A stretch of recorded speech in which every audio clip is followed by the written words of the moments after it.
দেখতে খুব অড টাইপের বড় মনে হলো। দেখো কি করে এটা করবো। এখান থেকে এক্স এর মানটাকে বের করতে হবে। দেখো টেকনিক দেখো, x square plus 7x plus 12, এটা একটা কোয়াড্রেটিক ইকুয়েশন বা দ্বিঘাত সমীকরণ। মিডিল টার্ম করে দিচ্ছি। মিডিল টার্ম করলে হবে 7xটাকে ভাঙলে কত হবে, 4x plus 3x plus 12 is equal to, এই ওয়ানটাকে লিখছি আমি 6 minus x whole to the power 0, something to the power 0 মানে সবসময় ওয়ানই হয়। এই বেসটাকে ইকুয়াল করলাম। 12কে ভেঙে 3 4 12 হয়, আর 4 আর 3 যোগ করলে 7 হয়। মিডল টার্ম ফ্যাক্টরটাও কিন্তু একদম বরাবর রয়েছে। দেখো মনে মনে এবার বেস বেস দুদিক থেকে ক্যান্সেল করে দাও, তাহলে এখানটাতে পড়ে থাকলো এই জায়গাটা। এই জায়গাটাতে কমন নাও, যেমন করে মিডল টার্ম করে, মিডল টার্ম ফ্যাক্টর। পাওয়ারটা ইকুয়েট করে দিলাম।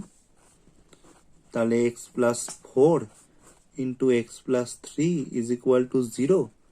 তাহলে আয়দার এটা ইকুয়াল টু 0, সেখান থেকে এক্স ইকুয়াল টু -4, অথবা or x plus 3 is equal two 0, সেখান থেকে এক্স ইকুয়াল টু -3। দুটো মান বেরিয়ে গেল। দ্বিঘাত সমীকরণ বা কোয়াড্রেটিক ইকুয়েশনের সবসময় দুটো মান বেরোয়, এক্স এর মান, দুটো সলিউশন, দুটো রুট থাকে। দেখো বেরিয়ে গেছে।